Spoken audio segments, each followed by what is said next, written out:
This is class number 28 in Introduction to Ethics, RPH 205. So we're working, this is the last class about the Philosophy of Sport book. And in the previous class, we talked about the influence of modern thinkers on the Olympics.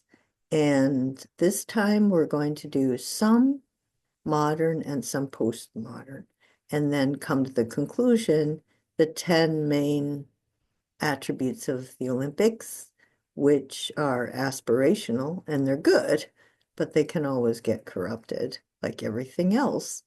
So it's up to people to keep the vision in mind. And if most of you are going to be healthcare providers, I do think if you really want a career in healthcare, you should keep the vision in mind. You should always try to communicate to the people you work with that health is an overall way of life. It includes intellectual health, not letting yourself just listen passively to fake news or misinformation or news that just makes you angry or frustrated. It destroys your balance. It prevents you from flourishing. It, it's terrible to sit in your house and listen to people talking and reinforcing prejudices or just something that doesn't make you healthy. It doesn't make you intellectually healthy, emotionally healthy, breaks down social relationships. Really, health is complete way of life, way of building community. And so the Olympics is about community building, among other things, but it's just about life. All right, so I will start out with chapters 13 and 14. And all right, whoops, gotta scroll up. Sport and social categories. All right, so now today we do have an unnatural culture, and I've been emphasizing that we're at war against nature in a lot of important ways, and the Olympics gets caught in the crossfire a lot of times with the over technological mechanistic approach to training and lots of dimensions to it. But okay, so amateurism, it's still considered amateur, but that often um, leaves out people in the lower class, which are usually different race. The rich can afford training through private funding and time to train, but they can call it amateur. All right. I know during the Cold War, the governments of China and Russia funded their athletes. And Americans were very upset about that because that was making it professional, whereas America, the government didn't pay, it was private companies. But today there isn't as much of a stink about that. But it's harder for people in Africa, people in developing countries to have the same access to resources. But we'll see how that develops over time. In Greece also was the same thing. It promoted amateurism to exclude the working class, and it was used to justify natural superiority. Now, how do you promote equality when the level of talent is unequal? There's that problem. And how do you avoid discrimination when based on race, class, gender, and disability? How can you avoid class issues making it an unlevel table? How can the aim is for fair and open competition, but the rich started to hire coaches and sponsors, and the equestrian event especially the victory would go to the owner of the horse. You have to have a lot of money to compete in that.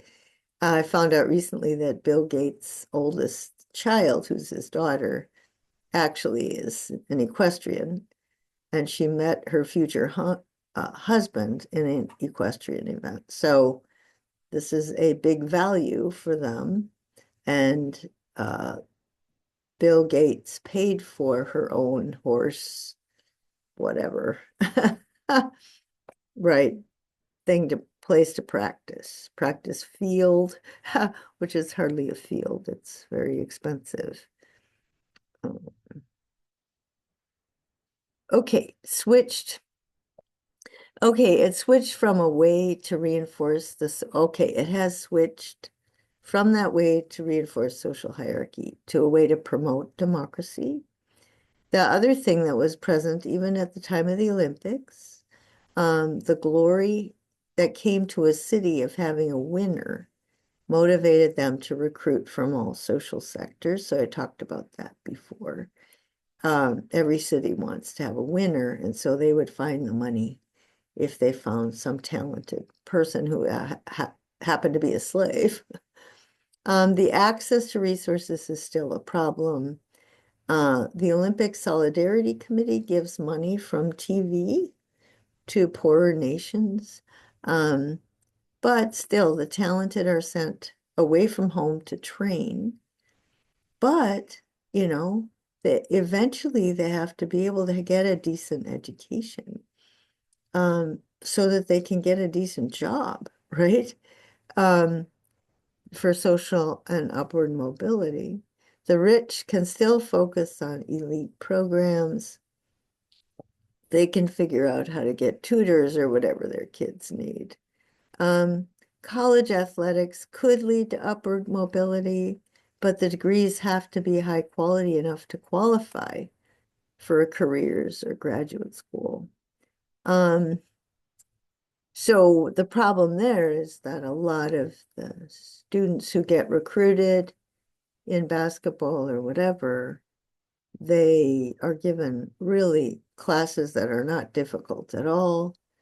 And then they often don't even graduate. So they get used basically because they make the schools a lot of money. And I think that's changing now, but it was really abusing a young person for their sports talent, their athletic talent. And they were flattered enough to not notice that they're leaving them with nothing after is if they don't go pro, which very few of them do. What about sports and race? African Americans are disproportionately represented in pro football and in college athletics in general. But as that happened, as the African Americans rose, then the stereotype of the dumb jock rose, right? It used to be a part of excellence. It was a member of the aristocratic class. Odysseus in the Odyssey was athletic, right? That was a part of being an excellent person. Now it gets racist. Unfortunately, still most of the coaches, the officials, and the management are still mostly white. I saw a recent news headline that said some black coach got fired, and the headline was, "It still shows you the double standard." If he'd been white, he wouldn't have been fired for that. Whatever happened at the end of the season, what his team's record was. Sports and gender, stereotypes about women's bodies. Oh, yeah. Too much education or exercise shrivels up your womb and makes you infertile. Oh my gosh. Um, so even when I was in high school, okay, there was no Title IX, there was no women's sports, there was no women's equal access to sports. And when we played basketball, we could only go down half the court, which is just a joke now, right? women weren't supposed to have to run all the way down the court. Oh my goodness, I think about it. It was just like ancient history. And it's bad. I there were no sports, so I didn't consider myself athletic. I actually jogged almost every day for 42 years, but I'm not athletic because I never had any public recognition of me doing anything athletic. So it is kind of interesting that if you don't have any public identity at all, wouldn't even occur to you to think of yourself that way. The contest dominates, okay. The contest discriminates based on strength and speed, which is what men have on average greater upper body strength. But that doesn't mean there aren't women that don't have it. But women have other things like endurance on average. And that just doesn't get as much credence. There aren't as many sports related to endurance. So, all right. So, men don't want, okay. So, do you want women to compete with men, or do you want to have separate male and female competition? On the one hand, men don't want to lose their illusion of superiority, so they want it separate. On the other hand, separating them gives women a better chance in a lot of kinds of contests because the particular kind of strength they have isn't what's tested in most sports.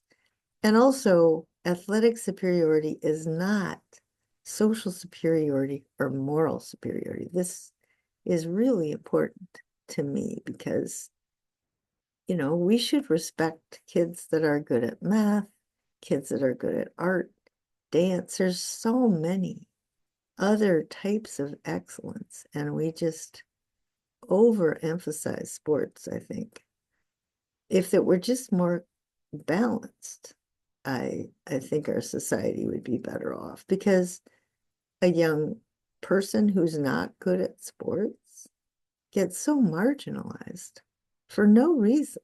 It's no fair. So I do think it's out of balance. Sports and disability. So we have a Special Olympics, Paralympic Games. What sort of competition, what sort of handicap? Should grade school children have elite levels of sports activity? I don't think so, right? I've had students talk about that it's not a level table. They have friends that can go to these sports camps in the summertime that my students' parents have to work, so they can't get them to practices all the time, whereas the rich kids' parents just call an Uber and they can always be there. It just, the cost of the teams, the cost of the coaches and trainers, it's not even close. Is that really what you want? What it discourages rich people from wanting to pay taxes and wanting to have good schools and lift people into the middle class. It just makes them more and more obsessed with keeping their own money and spending it on their own kids, living in the suburbs where the housing values are high so that they can leave out poor people and have a high quality of education. There's so many ways that money sticks to money, and sports is turning into another example, just one more way that it's harder for you if you're in the bottom 2/3 to achieve what someone in the top 1/3 can achieve. What about sports and politics? So this is interesting. Under a fascist regime, like there was a Nazi Olympics, and Hitler was very upset because Jesse Owens, a black man, was winning all the races, and he was so mad. And there was a German athlete that made friends with Jesse Owens, and he helped to prevent Owens from falling out. So that must not have made Hitler particularly happy either. The Romans used sport to demonstrate the strength and scope of their empire and their ability to protect the masses, make the masses feel secure. And again, it just justifies the privilege, and then it just reinforces itself, right? We do this for you, and we've achieved this excellence, and you can trust us, and don't make waves. So the chariot races, what about democracy, right? So when somebody might have grown up during Hitler's Germany, it wouldn't have occurred to them that the Olympics started out as a democratic, right?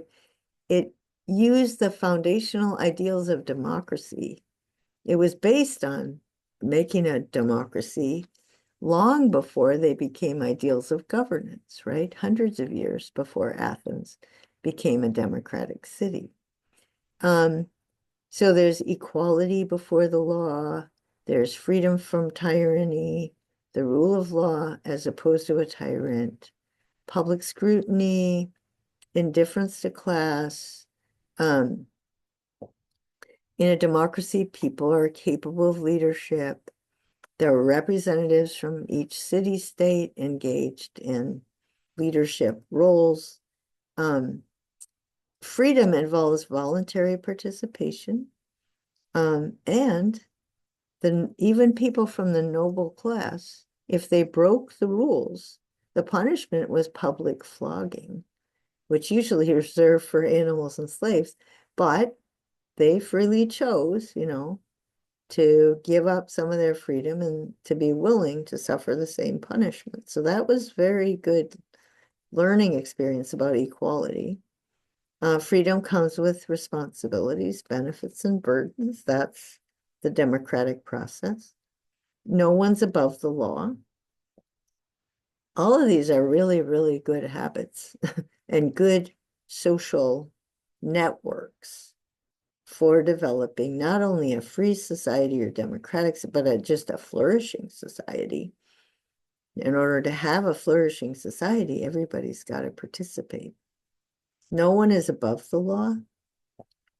Athletes follow the laws. Even referee decisions are now contested after video replays. But once the laws are made, they're followed. In democracy, the rules are made by a group of people coming together, agreeing to follow what they finally agree on. Those in charge of reinforcement are also scrutinized by the public. Okay, so yeah, like all social institutions, it tends to get stuck in the past, right? So it's hard, getting women on board and making it more democratic is a slow going because people want it the good old days. The democratic elections are transparent, like winners in a sports contest. There's objective results, equality of opportunity to compete, and reward according to merit. Each human being is of value, is true in democracy and sports, and it's community-based. It was good, I think, when the athletes worship the gods before a contest. We flourish more when we agree to abide by the common rules. The thing about it in Greece, it was fine, but I mean, when we have people praying to a Christian God in our society, that is not, we don't combine church and state that way. So the Greek gods were really not like the relationship between church and state in American society. What about sports and fascism? It was that there's a scholar named Mr. Tanj Jo, and he thought sports was closely aligned with fascism because there's a focus on strength, contempt for weakness, sacrifice to the team. You have no personal identity apart from the team, and the team is part of the nation.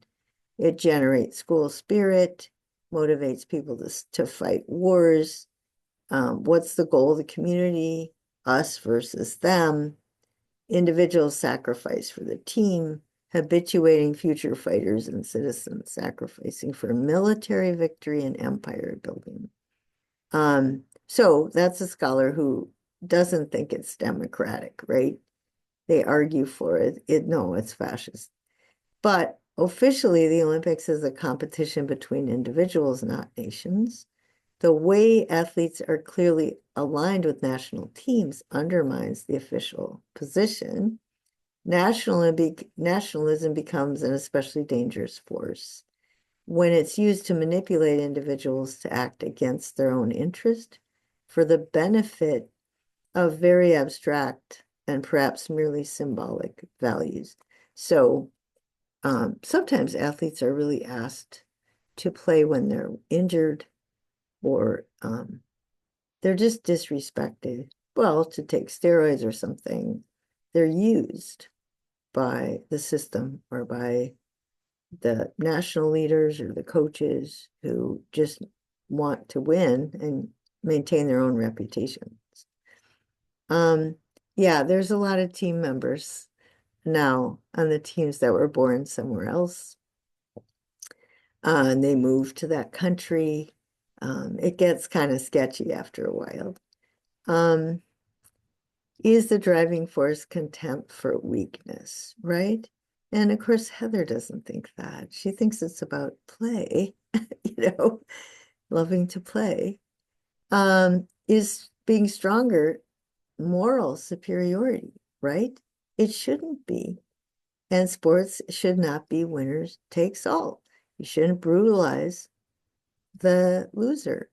Sportsmanship should be respect for those who are your soulmates. Become friends at the Olympic Village.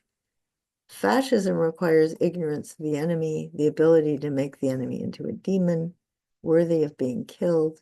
And sports is not like that. So this is, yeah, I mean, the problem now is the materialism, is that corporations, have athletes get identified with a certain brand like Nike or something like that. And yeah, but that's capitalism, and capitalism is being spread all over the world. So now this is a problem. Anyway, so this little part of this chapter is where Heather entertains this thesis from another scholar that it's fascist. And she responds, no, I mean, everything about it is much more democratic than fascist. Doesn't mean fascists can't use it. It just means that really isn't the spirit of sports or the Olympics. Okay, so what happened under Marx and Lenin? Physical education was very emphasized. I think it was required, but it was part of life. And women participated in sports. There was a lot of equality under Marxist countries. Women had access to jobs. In Russia, women were doctors. That was a major career for women back in the day when in the USA, there were not very many women doctors. So, okay, in the 1940s, sport became propaganda for communist ideals. But there was equal training and funding for men and women. And Chinese women also had equal opportunity, East German women. It's not a socialist institution because socialist is everybody's equal, right? No, they picked out the ones that were gifted and they got elite training. That's, I think, why a lot of, even today, the best gymnasts are, I think, from Eastern Europe, but some of those countries that had these programs for equal training for men and women still have some of the best women's sports programs. Sports and capitalism. All right. So does sports teach the values of competition in the global marketplace, right? Well, yeah, it just depends upon what you're there for, to win at any cost or to just create better and better products. So what are business values? Strategic decision-making, team play, They're voluntary, they're rule governed, competitively challenging. They breed a psychology. Okay, so what's the problem here? Is that the ultimate goal is just money. Is this psychology of intensity, greed, and egoism? Is it the success is only based on the results? That's instrumentalism. So people are just instruments for somebody else's purposes. Just the story of Paris. Is it money? Is it power and fame? Or is it justice and wisdom? So it needs to be directed toward noble goals, as does every other activity. Just as lopsided victors fail to achieve the internal good of sports, a capitalist competition that results in one party having control of most or all the wealth would fail to achieve the internal goods of capitalism by unbalancing and then effectively terminating market action. Winning is not and cannot be everything in any enlightened view of sports or capitalism. So this is happening more and more now, monopolies. And very, very few people are getting very, very rich, like Elon Musk, Mark Zuckerberg, Jeff Bezos.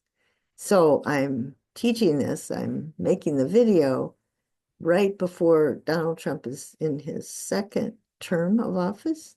And Musk, Zuckerberg, Bezos, the president of Disney have all given $1 million to Trump's inaugural parties, and they're all on board. And the Elon Musk made a lot of money when Trump won because the stock market went up. So our capitalist system is more and more unbalanced, and people are not creating better products. It's not a fairly level table where people are competing at their best, they're challenging each other. This is not what's happening, and I don't know how many people care, but I think it's a serious problem. Okay, so there's a scholar named Mr. Simon, who says that capitalism, right, is a quest for excellence, economic competition that is at the same time a form of cooperative interaction that has the effect of increasing the overall level of welfare in the society. I mean, that was the theory, right? Adam Smith was arguing against mercantilism. Mercantilism was where the privileged class, the elite, the people who, for example, made a product like wool, would not allow anyone to export wool to their country. They had a monopoly, or they had huge tariffs. And so Adam Smith just said, why don't you just let, people in Scotland should sell people in France wool, and people in France should sell people in Scotland wine because they know how to make good wine. So everybody gets a better product at a competitive price, right? That's the idea. But what's actually happening? All right, so in theory, the rivalry between Apple and Microsoft is good, but then Microsoft had this huge lawsuit about monopolies. And right now, Apple, Google are having these huge lawsuits because of monopolies. And it's hard to know if Trump's will appoint people who will keep these lawsuits going. That's kind of an open question at the moment. But if you really want good competition in sport or business, you need a level playing field, a willingness to play by the rules, and that should occur in education, healthcare. Access to healthy food is not a level playing field. Access to recreational spaces. So that when you go for a job interview, all the candidates have achieved at their level, and their natural talents are their foundation for whether or not they get the job, right? Especially education, it's not a level table. So the poor kids don't have a chance, and that's not democracy, and it's not excellence. It's not pursuing excellence. A successful capitalist economy is a balance between the firms, the consumers, and the workers, which depends on fair competition. Unfortunately, an unhealthy and sometimes brutish win-at-all-cost attitude prevails in both this in the spirit of the culture and in capitalism. So this is in sport and in capitalism. Competitive sport in education is sometimes justified as a way to prepare youth for the cutthroat world of business. But this may amount more to a rationalization of people's brutish impulses than an explanation of sports' educational value and of the real nature of the business world. It shouldn't be cutthroat because very few people will prevail and everybody else will suffer. If we need cooperation in business, sports could be good preparation. If the principles of fair play mean more than winning, sports can be used as a means to the end of making money, but that depends on a perversion of the nature of sport as played and valued apart from any consequences. Sports is supposed to be playing, right? Sports as a social practice is not another type of production. It's a form of play. It's just like art. You can be a good artist. You can be motivated by a desire to educate people, like the artists in Greek culture. But you can also use that talent to make money, to be famous. You can abuse it. Sports practitioners must choose to view sport as something more than a means to an external end, but that requires a change in the culture, especially when the athletes are exploited as means to institutional and financial ends by their teams, right? The teams can use them. Sport, like religion and academics, should be kept separate from forces like capitalism. And the Olympics can and is designed to represent its own values and not to be perverted by political agendas. So you should be able to spot it when it gets perverted. All right, and then the second reading is, okay, so I'm gonna,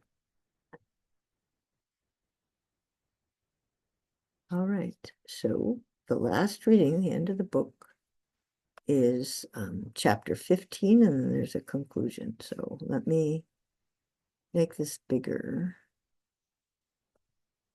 Number, oh yeah, do it down here.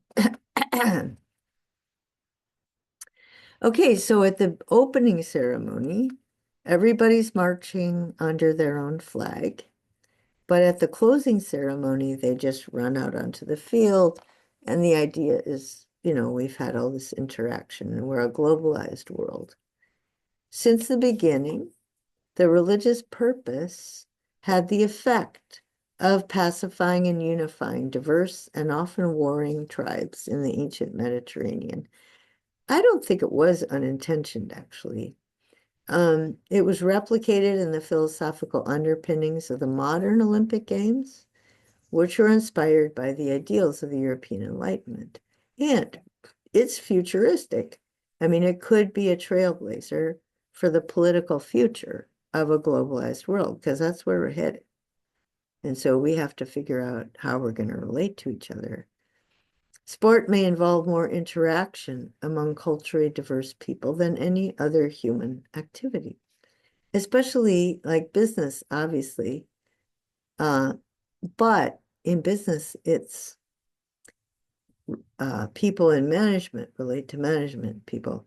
In sports, really, there's a whole lot of interaction that isn't so rigidly separating the top management, middle management, employees, hourly wage, things like that.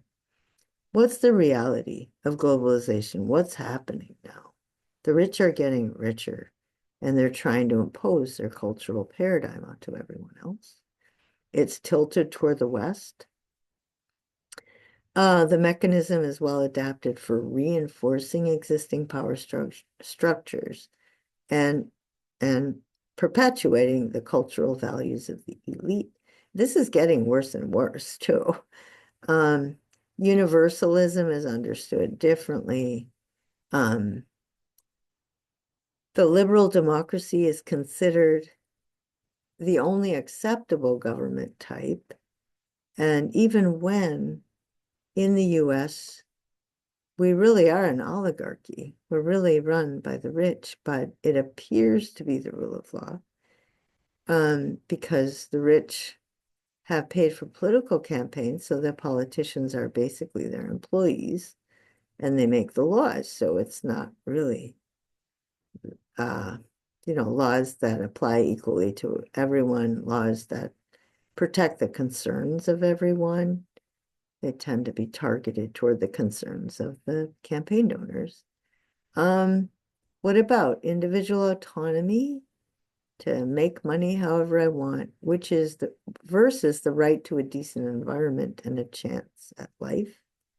We need a community that respects cultural differences while upholding acceptable standards of morality.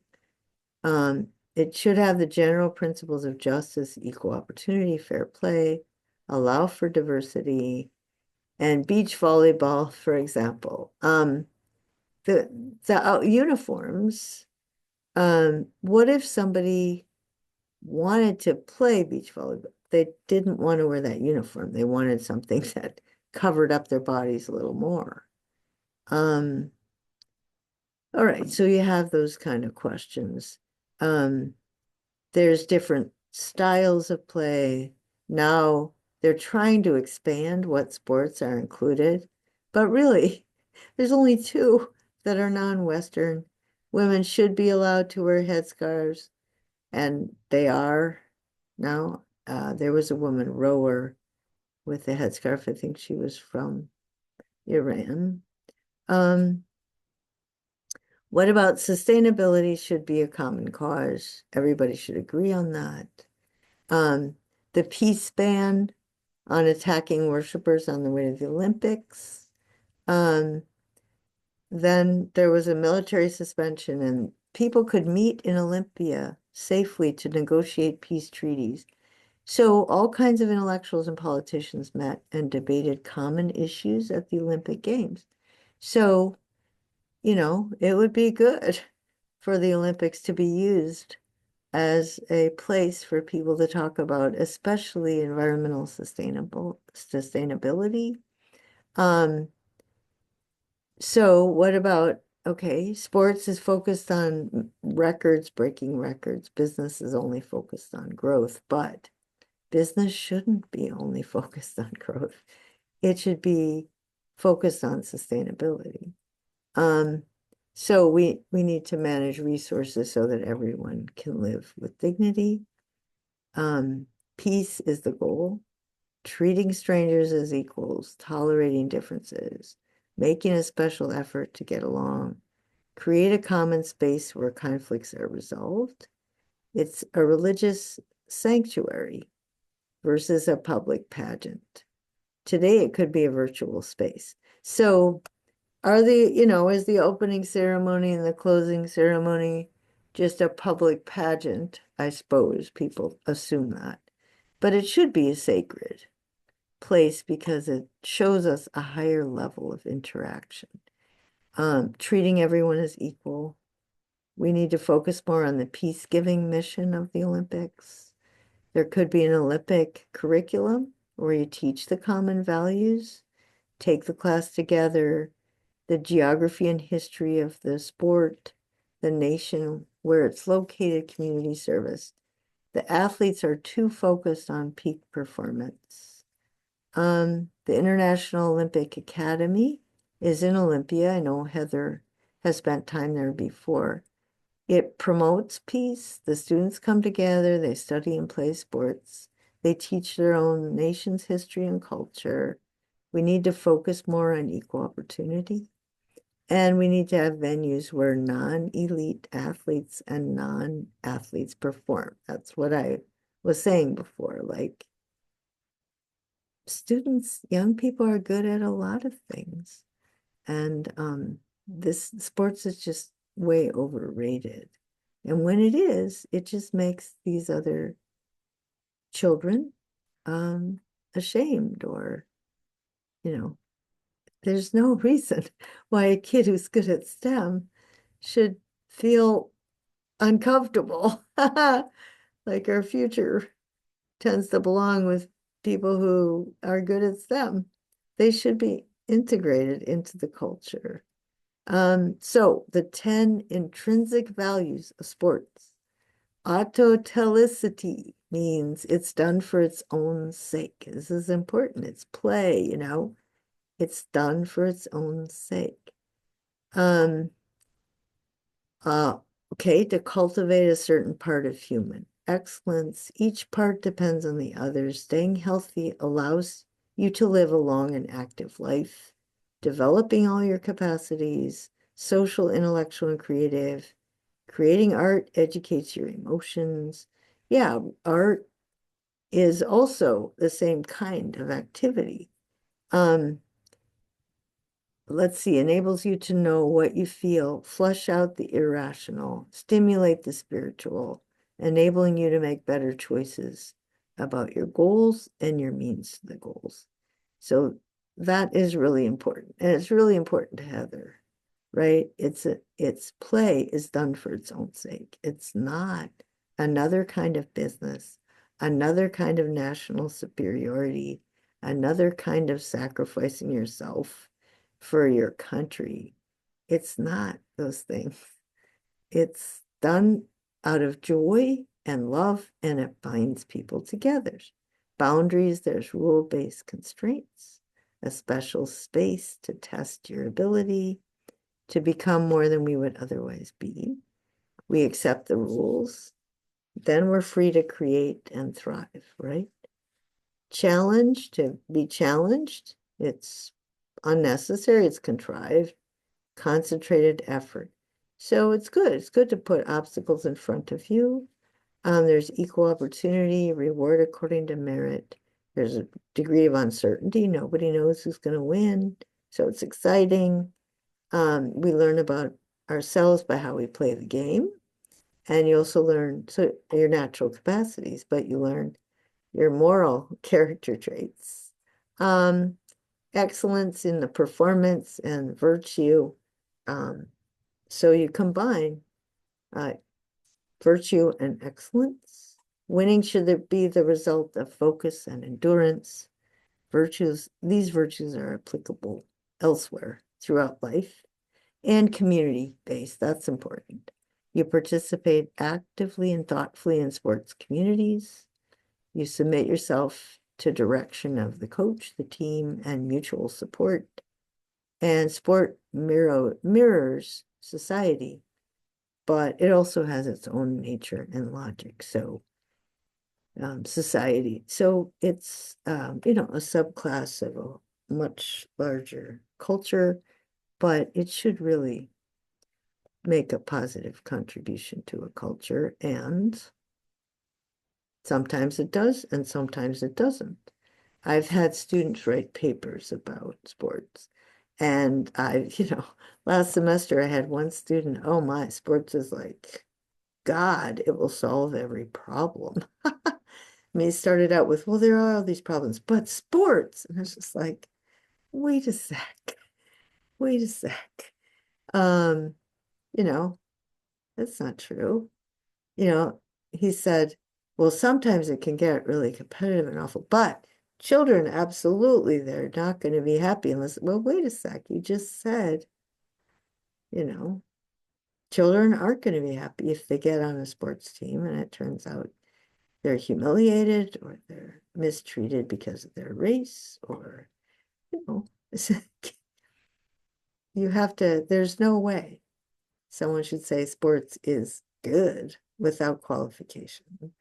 And then I had another student that wrote a whole paper railing against overemphasizing sports and that college students get caught in the middle of having to please coaches because they can't keep their jobs unless they win, and then they have to please their parents because they have to take the scholarship because the parents can't pay, and all they really wanted to do was actually study. And they're still supposed to do really well in the academics, but they have to perform and they have to be on teams. And so yeah, I had one student in particular that just felt this is rotten. Like the adults should have figured out how to structure a society where we don't have to suffer because education is overpriced and the cost of education has gone up, whereas my parents' salary has not gone up at the same rate. And so my parents can't pay as well as they used to. Um, all the money for training, all that my parents put into this. And of course I can't quit, but maybe my parents don't know how much my coach works me and how pressured I am. Also, how mean and nasty those college professors are and they make you do all this work. I don't know. But anyway, I think the Greek tradition, all the ancient traditions, but especially Greek, is a dialectical tradition. It's dialogue. You have to constantly be noticing the patterns and correcting when it gets out of balance. You try to figure out, is it the institution that's not structured correctly? Is it the people who run the institution? Is it that the public in general is not on board? They don't know what the point of it was? What are all the factors that drive it off track? And how do we make sure that the sports tradition, the sports aspect of international culture is really character developing and not, it doesn't go south. It doesn't get corrupted in all the many ways that it can get corrupted. Okay, so I have one more lecture, just the conclusion of the class.